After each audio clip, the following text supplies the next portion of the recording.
Hello दोस्तों, स्वागत है आपका हमारे YouTube चैनल टेक अकेडमी में। मैं हूं शशिकांत राय और आज हम बात करने वाले हैं चरणों शिक्षक बिहार और शिक्षक बहाली जो चल रही है उसकी जो है प्रक्रिया जो चल रही है उसकी जो है बात करने वाले हैं। यहाँ पर जो नाम पुकारने का जो क्रम है उसमें जो है गड़बड़ी की जा रही है, खासतौर से नियोजन के कर्मचारियों के माध्यम से। और उस गड़बड़ी को जो है दूर करने का जो तरीका है वो शिक्षक अभ्यर्थियों के हाथ में है। उनको जो है कंप्लेन करनी चाहिए कि जो नाम पुकारने का जो क्रम है उसको सही से पुकारा जाए। तो आज का जो वीडियो है इसमें हम बताएंगे कि जो नाम पुकारने का जो सही क्रम है वो क्या होना चाहिए, ताकि सही तरीके से जो सही अभ्यर्थी का जो है सिलेक्शन हो सके और जो रिजर्वेशन वाली कैटेगरी है वो भी जो है कहीं वंचित ना रह जाए। क्योंकि हम देख रहे हैं कि ज्यादातर जो है काउंसलिंग सेंटर्स में अपने हिसाब से अपने अनुसार वो लोग जो है कैटेगरियों का नाम बुला रहे हैं, जो कि सही नहीं है। और इस पे जो है लगातार कोई कंप्लेन भी नहीं कर पा रहा है, क्योंकि वहां पर सब लोग जो है काउंसलिंग में बिजी रहते हैं। और दूसरी एक चीज और देखने के लिए आई है, वो दूसरे फेज की जो है जो काउंसलिंग हो रही है वहां पे देखने के लिए आई है। तो इन दोनों बातों पे आज हम इस वीडियो में जो है बात करने वाले हैं। तो आप लोगों को जो है कोशिश करनी होगी, और इसलिए कोशिश नहीं करनी होगी बकायदा शिकायत करनी होगी बिहार शिक्षा विभाग में कि जो नाम पुकारने का जो क्रम है उसको सही तरीके से प्रकारा जाए। आज इस वीडियो में आपको बताने वाले हैं कि जो नाम पुकारने का जो सही क्रम है वो क्या है, ठीक है, ताकि जो है इसमें जो है सारे अभ्यर्थी जो है शामिल हो सके। जो रिजर्वेशन वाले हैं वो भी आ जाएंगे, जो युवा हैं वो भी आ जाएंगे। तो वीडियो को जो है पूरा देखिएगा, वीडियो को स्किप मत करिएगा। और चैनल के साथ बने रहने के लिए आपको जो है चैनल को सब्सक्राइब करना होगा। सब्सक्राइब करने के लिए आपको जो है सब्सक्राइब बटन पे क्लिक करना होगा, बेल आइकन पे प्रेस करिएगा और ऑल पे क्लिक कर दीजिएगा, ठीक है, ताकि सारे वीडियो नोटिफिकेशन आपको जो है मिलते रहे। तो आइए शुरू करते हैं अपना आज का वीडियो। जानते हैं नाम पुकारने का जो है सही क्रम क्या है, ठीक है। देखिए, सबसे पहले जो नाम पुकारा जाएगा वो जो है यूआर का पुकारा जाना चाहिए, यानी कि सबसे पहले जो है नाम जो है वो यूआर कैटेगरी का जो है पुकारा जाना चाहिए। यूआर कैटेगरी में चाहे जितनी भी सीटें हों, चाहे 100 हो चाहे 50 हो, ठीक है। तो यूआर कैटेगरी में जो नाम पुकारे जाएंगे तो इसमें जितने भी अभ्यर्थी होंगे, यानी कि मेरिट लिस्ट में ऊपर से जितने भी अभ्यर्थी हों, मान लें कहीं पे जो है 70 सीट है, ठीक है, किसी भी जगह पे किसी नियोजन इकाई में यूआर कैटेगरी में अगर 70 सीट है तो ऊपर से 70 नाम पुकारे जाएंगे। और वो सारे के सारे जो 70 अभ्यर्थी हैं वो किस में आएंगे, वो अनरिजर्व कैटेगरी में जो है आ जाएंगे, ठीक है। क्योंकि 70 सीट तक की जो कट ऑफ होगी वो यूआर की जो है कट ऑफ मानी जाएगी। और इसकी स्टार्टिंग कट ऑफ मान लिया अगर 90 से है, अगर मान लिया 90 से है और ये जाके 70 पे खत्म होती है, ठीक है, तो ये 70 सीटों का मतलब ये होगा कि यूआर की कट ऑफ 70 सीटों पे 90 से शुरू थी और 70 पे खत्म हो गई। यानी कि सबसे पहले जो नाम पुकारे जाना चाहिए वो यूआर कैटेगरी के नाम जो है नियोजन इकाई में जो है बुलाए जाना चाहिए, ताकि यूआर में उन सभी अभ्यर्थियों का सिलेक्शन हो सके जिनकी मेरिट हाई है। तो ये बिल्कुल कंफर्म रहता है कि ऊपर से जितने भी जो है अभ्यर्थी हैं, चाहे वो किसी भी कैटेगरी के हों, ठीक है, चाहे वो यूआर हो, चाहे यूआर एफ हो, चाहे एससी हो, बीसी के एफ हो, महिला पुरुष दिव्यांग कोई भी अभ्यर्थी ऊपर से 70 के 70 क्रमांक तक वे सभी जो है यूआर कोटि में आ जाएंगे, ठीक है। और अगर जो है उन 70 में नहीं मिलते हैं तो उसी क्रम में क्या करना होगा, जो नियोजन इकाई के कर्मचारी हैं उसी क्रम में नीचे की तरफ बढ़ते जाएंगे जब तक यूआर की 70 सीटें कंप्लीट नहीं हो जाएंगी। अब ये क्रमांक चाहे जहां तक चला जाए, ठीक है, और जहां तक ये क्रमांक जाएगा, जहां तक ये क्रमांक चला जाएगा वहां तक के अभ्यर्थियों को यूआर कैटेगरी का अभ्यर्थी जो है मान लिया जाएगा, ठीक है। यूआर कैटेगरी का जो है अभ्यर्थी जो है उनको मान करके अब उनको जो है अब्सेंट मान लिया जाएगा। अगर वो जो है नहीं आए हैं काउंसलिंग सेंटर पे तो उनको अब्सेंट मान लिया जाएगा यूआर कैटेगरी के तहत। और वो क्या करेंगे, अब वो अगली बार जो है काउंसलिंग में पार्टिसिपेट नहीं कर पाएंगे। जैसा कि सेकंड फेज में देखने के लिए मिल रहा है कि जो है लोग पार्टिसिपेट कर रहे हैं कि नहीं कर रहे हैं ये पता नहीं चल रहा, लेकिन इसके ऊपर हम एक वीडियो बनाएंगे, ठीक है। तो यहाँ पर जो है यूआर में जो है ऊपर से जितने भी अभ्यर्थी होंगे जब तक 70 सीट कंप्लीट नहीं हो जाएगी वो सारे के सारे क्या करेंगे, इसमें शिफ्ट कर जाएंगे, ठीक है, चाहे वो किसी भी कैटेगरी का हो, चाहे महिला पुरुष दिव्यांग कोई भी हो। उसके बाद जो दूसरे नंबर पे जो नाम पुकारा जाना चाहिए, दूसरे नंबर पे जो नाम पुकारा जाना चाहिए वो होना चाहिए यूआर एफ का।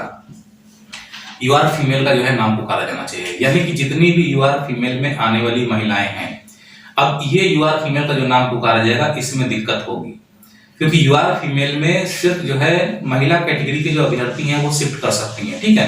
कहने का मतलब ये है यूआर फीमेल में जैसे आपकी बीसी फीमेल है, ठीक है, उसके बाद ईबीसी फीमेल है, एससी फीमेल है और एसटी फीमेल है, ठीक है। और इसके साथ ही आपका जो फिजिकल हैंडीकैप की जो फीमेल है, अगर इनकी मेरिट यूआर फीमेल की जो सीटें हैं, ठीक है, मान लिया यहाँ पे 50 सीटें हैं, मान लिया यहाँ पे कितनी है 50 सीटें हैं, ठीक है, ये जो है क्या है 50 सीट है, ठीक है। तो ये क्या होगा कि ये सारे लोग जो है कहाँ शिफ्ट करेंगे, ये सारे लोग का अगर कट ऑफ जो है जो स्टार्टिंग हो रहा है, तो अब यहाँ कट ऑफ से तो कोई मतलब नहीं है, क्योंकि यहाँ पर जो है पहले यूआर का नाम जो है पुकारा जा चुका है, तो हाई कट ऑफ जो है वो चली गई, यानी कि कट ऑफ का कोई बेसिक मतलब यहाँ पे अभी नहीं है फिलहाल। ठीक है, यानी कि यहाँ पे मेन जो फोकस है ओपन कैंप में वो सब जो सीटें हैं, जो सीटों की संख्या है वो कट ऑफ का निर्धारण करती है, और हम जो कट ऑफ का जो वीडियो बनाते हैं वो सीटों के हिसाब से ही आपको बना के देते हैं। ठीक है, तो आप देखते होंगे कि लगातार जो मेरे कट ऑफ के वीडियो आते हैं वो बिल्कुल जो है फिक्स और सही बैठते हैं। तो यहाँ पर जो है यूआर का जब सीट का जो है डिक्लेरेशन हो जाएगा काउंसलिंग सेंटर पे, तो इसमें जितने लोग होंगे, चाहे वो फीमेल हो, चाहे किसी भी कैटेगरी का मेल कैंडिडेट हो या दिव्यांग, वो सब यूआर तक जो है जहां तक 70 सीटें कंप्लीट नहीं हो जाएंगी। ठीक है, 70 सीट अगर ये है अब कंप्लीट नहीं हो जाती तब तक वो नाम पुकारते रहेंगे। ठीक है, उसके बाद यूआर फीमेल का शुरू होना चाहिए, और मान लिया कि यूआर फीमेल में जो है 50 सीटें हैं, तो अब यूआर फीमेल में जो है चूंकि लिस्ट तो सबकी एक साथ बनी हुई है, यूआर फीमेल की जो है जो लिस्ट है वो सबकी एक साथ बनी हुई है, तो यहाँ पर जो है चूंकि सबके पास मेरिट लिस्ट नहीं है, फाइनल मेरिट लिस्ट सबके कैंडिडेट के हाथ में होना जरूरी था। मैंने कहा भी था अपने वीडियो में कि सभी लोग जो है अपने जिस काउंसलिंग सेंटर में जा रहे हैं पैसा लगेगा, लेकिन आप इंटरनेट से उस फाइनल मेरिट लिस्ट को जो है निकाल लीजिए, ताकि आपको वहां पे मिलान कर सके, जो नाम पुकारे जा रहे हैं आप उसको मिला सकें, लेकिन किसी ने ऐसा नहीं किया है। तो अब दिक्कत आएगी, यूआर तक तो कोई दिक्कत नहीं आएगी, क्योंकि ऊपर से जितने भी कैंडिडेट जब तक 70 सीट कंप्लीट नहीं हो जाएगी तब तक वो जो है नाम पुकारते रहेंगे, और जैसे ही 70 सीट यहां से कंप्लीट होगी वहां से नाम क्या होगा, बंद हो जाएगा। ठीक है, अगर उसमें किसी भी कैटेगरी का अभ्यर्थी उन 70 सीटों में आता होगा तो वो उसमें चला जाएगा। ठीक है, तो उसको आराम से सिलेक्शन मिलेगा, कोई दिक्कत नहीं है। यूआर फीमेल का जब जो है नाम पुकारा जाएगा, यानी यूआर के बाद सीधे यूआर फीमेल पे आना चाहिए, क्योंकि यूआर फीमेल में भी जो है महिला अभ्यर्थी जो कैटेगरी वाली है वो इसमें शिफ्ट करती हैं। लेकिन अब यहाँ पे ये एक प्रॉब्लम ये आ रही है कि अब यूआर फीमेल की जो महिलाएं हैं, ठीक है, यूआरएफ की हो और चाहे बीसी फीमेल चाहे बीसी फीमेल, यानी जो महिला अभ्यर्थी वो कहाँ पे शिफ्ट करती हैं, इसके नीचे जो कैंडिडेट की जो सीट बचती है, जैसे बीसी है, ठीक है, ईबीसी है, फिर आपका एससी है, एसटी है और पीएच है। ठीक है, अब यहाँ पे जो है फर्क पड़ जाता है कि यूआरएफ पहले बुलाएं कि इनको पहले बुलाएं। तो अब यहाँ पे नियम से ये होना चाहिए कि यूआर फीमेल को फिर छोड़ देना चाहिए नियोजन इकाई कर्मचारी को। अभी यूआरएफ की जो है 50 सीटें अगर हैं तो उस पर जो है अभी किसी महिला अभ्यर्थी का नाम नहीं पुकारना चाहिए, यूआर के बाद सीधे अब बीसी पे आ जाना चाहिए। ये इसलिए मैंने लिखा पहले ताकि आपको ये समझ में आ जाए। तो यूआर के बाद सीधे जो है फिर जो है यहाँ पे आ जाना चाहिए, बीसी का नाम पुकारा जाए। ठीक है, जब बीसी कैंडिडेट का नाम पुकारा जाएगा, बीसी कैंडिडेट का जब नाम पुकारा जाएगा तो अब क्या होगा, बीसी कैंडिडेट में जब नाम पुकारा जाएगा तो वो क्या होगा कि अगर यहाँ की बीसी फीमेल का जो है मेरिट यहाँ पे बन रहा है तो वो यहाँ पे शिफ्ट कर जाएगी। बीसी फीमेल की जो महिला कैंडिडेट है वो बीसी की सीट पे जा सकती है, क्योंकि वो कैटेगरी की जो है सीट मानी जाएगी और वो एक तरीके से सामान्य सीट है, उस पर मेल और फीमेल दोनों फाइट कर सकते हैं। ठीक है, तो यहाँ पे एक सीट हम लिखना भूल जाते हैं हर बार, क्योंकि ईडब्ल्यूएस जो है मेरे दिमाग में शुरू से ही नहीं रहा है, क्योंकि ईडब्ल्यूएस को बाद में मौका दिया गया, फिर भी हम यहाँ लिख देते हैं, मान लिया ईडब्ल्यूएस भी लिख देते हैं, कई लोग कंप्लेन करते हैं। ठीक है, तो मान लिया कि जो है बीसी की जो है सीटें जो है बुलाई जाएंगी और उसमें बीसी फीमेल भी शिफ्ट करेगा। तो बीसी की मान लिया यहाँ पे अगर जो है 30 सीटें हैं, ठीक है, मान लिया जो है बीसी कैंडिडेट कैटेगरी में 30 सीटें हैं, तो क्या होना चाहिए कि बीसी को जो है देखते हुए बीसी कैंडिडेट को ऊपर से बोलना शुरू करेंगे और उसमें बीसी फीमेल को भी शामिल करेंगे नियोजन इकाई कर्मचारी। ठीक है, बीसी मेल कैंडिडेट भी शामिल होंगे और बीसी फीमेल कैंडिडेट, तो लिस्ट में ऊपर से जो है नाम छांट के उनको बोलते चलना पड़ेगा। अब अगर आपके पास मेरिट लिस्ट होती तो आप आसानी से मिला लेते, चूंकि आपके पास मेरिट लिस्ट नहीं तो आप नहीं मिला पाते हैं, इसीलिए आपका चयन नहीं हो पा रहा है। बहुत लोगों का जो चयन नहीं हो पा रहा है, जो सीटें खाली रह जा रही हैं, वो सिर्फ इसी प्रॉब्लम के चलते है। ये इसी प्रॉब्लम के चलते हैं क्योंकि वहां आपको पता ही नहीं चल रहा है कि जो काउंसलिंग कराई जा रही है वो किस तरीके से कैटेगरी वाइज बुलाया जा रहा है। तो यूआर के बाद सीधे जो है बीसी का बुलाना चाहिए, या अगर ईडब्ल्यूएस भी बुलाते हैं और ईडब्ल्यूएस में मान लिया जो है 20 सीटें हैं, तो ईडब्ल्यूएस का जब नाम पुकारा जाएगा तो ईडब्ल्यूएस के कैंडिडेट को ऊपर से बुलाना शुरू करेंगे। लेकिन कहां से बुलाना शुरू करेंगे, जहां पर यूआर का जो है सीट खत्म हो गया होगा, क्योंकि यूआर में अगर ईडब्ल्यूएस भी आता होगा तो उसका सिलेक्शन वहां पे हो जाएगा, यूआर में चला जाएगा। तो ईडब्ल्यूएस वहीं से आना शुरू करेगा जहां से यूआर का कट ऑफ खत्म हुआ है। तो ईडब्ल्यूएस की जब सीटें बुलाई जाएंगी तो ईडब्ल्यूएस के जो मेल अभ्यर्थी वो तो रहेंगे ही रहेंगे, उसमें साथ में ईडब्ल्यूएस के जो फीमेल अभ्यर्थी हैं उनको भी जो है शामिल किया जाएगा। ठीक है, तो ईडब्ल्यूएस फीमेल को भी शामिल किया जाएगा। तो ईडब्ल्यूएस का नाम पुकारना शुरू करेंगे तो उसमें ईडब्ल्यूएस फीमेल को भी उनको बुलाना पड़ेगा। तो इसी तरीके से सारी ऊपर की जो बीसी है, ईबीसी है, शेड्यूल कास्ट, शेड्यूल ट्राइब और फिजिकल हैंडीकैप, इन सबका जो है नाम पुकारा जाएगा। और ऊपर से क्रम में जो है नियोजन इकाई के कर्मचारी को देखना पड़ेगा कि इसमें जितनी जितनी सीटें हैं, ठीक है, ये सभी उसमें अगर जो है आते होंगे, ठीक है, तो वो शिफ्ट कर जाएंगे। ठीक है, मान लिया कि हम कह रहे हैं कि यहाँ 70 क्रमांक तक मान लिया हो गया, यूआर में 70 क्रमांक तक हो गया, ईडब्ल्यूएस में जो है कोई कैंडिडेट मान लिया जो है हम कह रहे हैं कि 75 क्रमांक पे है।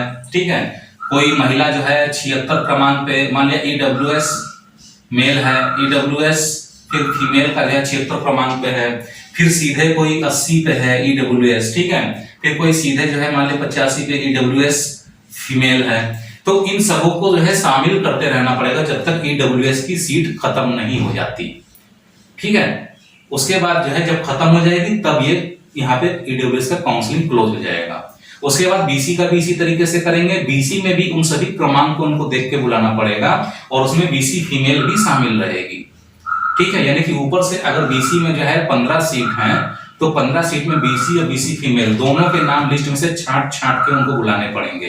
क्योंकि किसी के पास वहां पे मेरिट लिस्ट नहीं रहती है, इसलिए दिक्कत हो रहा है और नियोजन इकाई कर्मचारी में धांधली की जा रही है, क्योंकि किसी अभ्यर्थी के समझ में नहीं आ रहा कि काउंसलिंग का जो सही तरीका है वो क्या है, जो नाम पुकारे जा रहे हैं वो कैसे पुकारे जा रहे हैं, क्योंकि किसी के हाथ में फाइनल मेरिट लिस्ट का प्रिंट आउट नहीं है। अगर ये फाइनल मेरिट लिस्ट का प्रिंट आउट अगर आपके हाथ में होता तो आज आपको नौकरी मिल जाती। ये जो सीटें खाली जा रही हैं सीटें कभी खाली नहीं जाती। ठीक है, तो यहाँ पे जो है जब ये यूआर का और ये ऊपर के जो सारे कैटेगरी हैं, जैसे फिजिकल हैंडीकैप का है तो फिजिकल हैंडीकैप का जब नाम पुकारा जाएगा तो इसमें मेल फीमेल दोनों शामिल हो जाएंगे। ठीक है, क्योंकि यहाँ पे जो है पीएच फीमेल को जो है 30% का सीट अलग से मिलना चाहिए था, लेकिन वो मिला नहीं है, जिसपे ब्लाइंड फेडरेशन केस वालों ने बिल्कुल ध्यान नहीं दिया है। नहीं तो यहाँ पे अगर महिला दिव्यांग कोई अभ्यर्थी होती तो उसको डबल फायदा होता, लेकिन यहाँ पर जो है एक ही फायदा हुआ है। ठीक है, एक बार सिर्फ फायदा हुआ है। ये ब्लाइंड फेडरेशन का जो है सबसे बड़ी नाकामी है और ये चालाकी लिए उन्होंने अभ्यर्थियों को गुमराह किया, धोखा किया है। ठीक है, तो ये जब नाम पुकार लिए जाएंगे तब यूआर फीमेल का जो है नाम पुकारा जाना चाहिए। तो यूआर फीमेल का जब नाम पुकारना शुरू किया जाएगा तो अभी इस यूआर फीमेल में अगर 50 सीट है तो ये सारी महिलाएं ईडब्ल्यूएस फीमेल हो, चाहे बीसी फीमेल हो, चाहे बीसी फीमेल हो, चाहे एससी फीमेल हो, एसटी फीमेल हो, यानी कि यूआर फीमेल की जब सीट जहां से लड़की का पहला क्रमांक जिस लड़की का शुरू होगा, ठीक है, चाहे वो 100 नंबर पे हो चाहे 200 नंबर पे, यानी कि कहने का मतलब यह है कि यूआर फीमेल का अगर क्रमांक नंबर 200 से शुरू हो रहा है, स्टार्टिंग वहां से हो रही है, या उसके ऊपर अगर जो है कोई महिला फीमेल है, जैसे बीसी फीमेल है या ईबीसी फीमेल है, तो वो भी यूआर फीमेल में आ जाएगी। यानी कि यूआर फीमेल की जो सीट की जो 50 सीटें हैं उसकी जो काउंटिंग शुरू होगी जिस क्रमांक से महिला वहां पे दिखाई दे रही होगी, ठीक है, जिस क्रमांक से महिला वहां पे दिखाई दे रही होगी, इन सीटों की काउंसलिंग होने के बाद से, चाहे अभी जितने क्रमांक तक चला जाए, उसके बाद से जहां से भी जो है महिला कैंडिडेट दिखाई दे रही होगी, चाहे वो किसी भी कैटेगरी की हो, ठीक है, वहां से यूआर फीमेल की सीट काउंटिंग शुरू होगी। और वहां से जब यूआर फीमेल की सीट काउंटिंग शुरू होगी तो उसमें पहले सारी कैटेगरी की महिलाओं को भी शामिल किया जाएगा, जैसे इस 50 सीट में सभी लोग आएंगे। ठीक है, उसके बाद फिर ईडब्ल्यूएस फीमेल का बुलाया जाएगा। तो ईडब्ल्यूएस फीमेल का जब बुलाया जाएगा तो फिर देखा जाएगा कि अब यहां तक और यहां तक सारी काउंसलिंग होने के बाद अब ईडब्ल्यूएस फीमेल का क्रमांक कहां से शुरू हो रहा है फाइनल मेरिट लिस्ट में, वहां से कॉल की जाएगी। फिर उसके बाद इसी तरीके से बीसी फीमेल में किया जाएगा। बीसी फीमेल में भी जो है काउंटिंग कब शुरू होगी, जब यहां से पूरा ये कंप्लीट कर लिया जाएगा, तब जो है बीसी फीमेल की सीट की काउंसलिंग कराई जाएगी या इनके नाम पुकारे जाएंगे। अब ये चाहे 2000 क्रमांक से भी अगर बीसी फीमेल नीचे आ रही होगी तो वहां से उसको बुलाया जाएगा। ठीक है, ये ओपन कैंप काउंसलिंग का मतलब होता है। तो इस तरीके से जो काउंसलिंग है वो नहीं कराई जा रही है। शिक्षक नियोजन इकाई के जो कर्मचारी हैं वो उनको जानकारी नहीं है और वो सही तरीके से काउंसलिंग नहीं करा रहे हैं। और यहाँ पर सबसे बड़ी जो दिक्कत है वो जो अभ्यर्थी हैं जो काउंसलिंग के लिए जा रहे हैं उनके पास जो फाइनल मेरिट लिस्ट होनी चाहिए वो फाइनल मेरिट लिस्ट नहीं है। ऐसे काउंसलिंग प्रोसेस को ब्लॉक किया जाना चाहिए। अगर इस तरीके से काउंसलिंग कराई जाएगी जो कि नियम के अनुसार नहीं है, तो ये काउंसलिंग पूरी तरीके से सारी फर्जी काउंसलिंग कहलाएगी और ये सेटिंग वाली काउंसलिंग कहलाएगी। क्योंकि जब आप कैटेगरी वाइज सही तरीके से अगर नियम को फॉलो नहीं कर रहे हैं तो इसका मतलब है कि आप धांधली कर रहे हैं। और देखिएगा आने वाले समय में मुझे जहां तक उम्मीद है 90% जो नियोजन इकाइयां हैं वहां की काउंसलिंग रद्द कर दी जाएगी, क्योंकि ये जो सिस्टम है वो फॉलो नहीं किया गया है। और अगर आपको अभी भी समझ में नहीं आया हो तो मैं इसको जो है किसी फाइनल मेरिट लिस्ट पे जो है दिखा दूंगा करके, ठीक है। लेकिन उम्मीद है कि जिस तरीके से समझाया आपको समझ में आ गया होगा। तो अगर आप जो है कर्मचारी से जो है कहते हैं, शिकायत करते हैं कि आप गलत तरीके से काउंसलिंग करा रहे हैं, तो इस गलत तरीके से कराई जा रही काउंसलिंग के ऊपर भी क्लेम किया जा सकता है।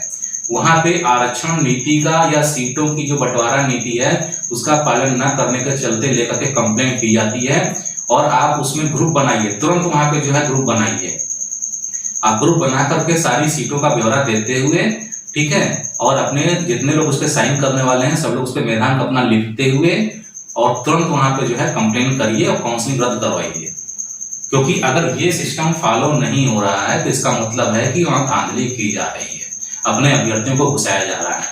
लोगों के दिमाग में जो है क्या भरा हुआ है कि यूआर का यूआर में होगा, ईडब्ल्यूएस का ईडब्ल्यूएस में होगा, लेकिन ये भावना अब टूट गई है, ये धारणा अब खत्म हो गई है। लोगों को अब समझ में आ गया है कि यहाँ पे रिजर्वेशन की जो ओवरलैपिंग पॉलिसी है वो यहाँ से हट गई है, क्योंकि ओवरलैपिंग पॉलिसी को सुप्रीम कोर्ट ने ही खारिज कर दिया था। तो यहाँ पे नियम तो ठीक बताया गया, लिखित में नोटिस पे नियम सही है, लेकिन प्रैक्टिकल में जो काम हो रहा है वो सही नहीं हो रहा है। क्योंकि नियोजन इकाई के कर्मचारी उतनी लंबी मेरिट लिस्ट लिए हुए हैं 4-4 हजार क्रमांक की, और वो उसमें छांटना नहीं चाह रहे हैं, वो उसको छांटना ही नहीं चाह रहे हैं और अपने मन से अपने हिसाब से कैटेगरियों का डिक्लेरेशन करते चले जा रहे हैं। लेकिन नियम यही है कि पहले यूआर का होगा और यूआर का जहां पे क्रमांक खत्म होगा उसके नीचे फिर ईडब्ल्यूएस का शुरू होगा, ठीक है। और ईडब्ल्यूएस में ईडब्ल्यूएस और ईडब्ल्यूएस फीमेल, मेल फीमेल दोनों का लेंगे, ठीक है। और जहां पर कराते जाएंगे उसको कट करते जाएंगे, जो जो नाम बुलाते जाइए मेरिट लिस्ट पे रेड पेन से काटते चले जाइए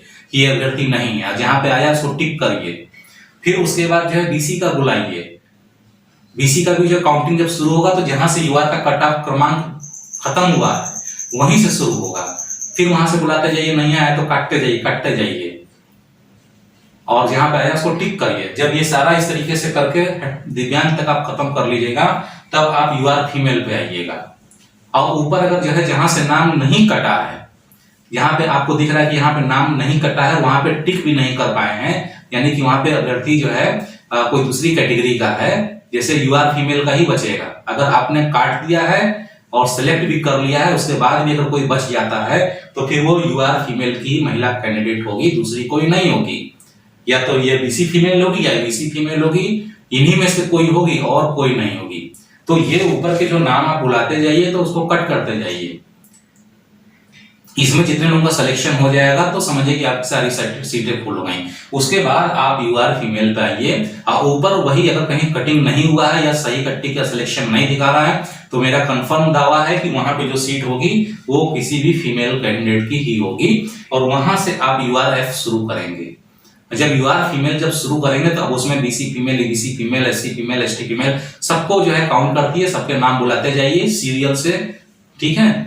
और उसको जो है क्या करना है, आपको जो है जो नहीं है कट करते जाइए, अगर है तो सेलेक्ट मार दीजिए, ठीक। जब ये यूआरएफ कंप्लीट हो जाएगा तो ईडब्ल्यूएस फीमेल का आप देखिए कि ऊपर से कहां पे ईडब्ल्यूएस फीमेल शुरू हो रहा है। ईडब्ल्यूएस फीमेल का बुलाते जाइए और जो नहीं है कट करते जाइए और टिक करिए। उसके बाद जो है बीसी फीमेल का जो है देखिए कि बीसी फीमेल का क्रमांक जो है कहां से शुरू हो रहा है। अभी बीसी फीमेल जो है चूंकि यूआरएफ या इसमें शिफ्ट हो चुकी होगी तो ऊपर से वहीं पर जो है लिस्ट में जो है बची होगी जहां से एक्चुअल बीसी फीमेल शुरू हो रही होगी, जिसका कट ऑफ यूआर फीमेल या यूआर के बराबर नहीं होगा, ये ऑटोमेटिक हो जाएगा। तो आप वहां से उसको बुलाइए, फिर यहां बुलाइए, फिर यहां बुलाइए। इस तरीके से ये काउंसलिंग प्रक्रिया जो है कंप्लीट होनी चाहिए। तो उम्मीद है कि ये इंफॉर्मेशन आपको अच्छी लगी होगी। इस इंफॉर्मेशन को, इस वीडियो को शेयर करना आपके हाथ में है। अगर इस पे 40,000, 50,000 या 3.5 लाख अभ्यर्थी जो है कैंडिडेट जो है इसमें शामिल हैं, अगर ये 3.5 लाख कैंडिडेट इस वीडियो को अगर शेयर नहीं करते हैं तो फिर आप ऐसे ही दूसरे चरण की जो काउंसलिंग है या तीसरे चरण की होगी तो आप नियोजन इकाई के कर्मचारियों का शिकार बनते रहिएगा। आपको क्या करना है, आप कम से कम 3.5 लाख 4 लाख लोग हैं, और यही नहीं, इसमें जो माध्यमिक उच्च माध्यमिक के हैं उनकी भी जो काउंसलिंग होगी वो इसी तरीके से होगी। तो वो भी ध्यान से देख लें इस वीडियो को कि जो है काउंसलिंग का सही सिस्टम क्या है। इस वीडियो को अगर आप सभी लोग शेयर करते हैं तो ये बिल्कुल ये वीडियो जो है शिक्षा विभाग तक पहुंचेगा और इस पे एक्शन लिया जाएगा। अब ये आपके हाथ में है। तो उम्मीद करते हैं कि इंफॉर्मेशन आपको पसंद आई होगी। वीडियो पसंद आए तो वीडियो को लाइक करिएगा, शेयर करिएगा, चैनल को सब्सक्राइब करना ना भूलिएगा। तो जल्दी मिलते हैं अपने नए वीडियो के साथ में, तब तक के लिए इजाजत दीजिए, धन्यवाद।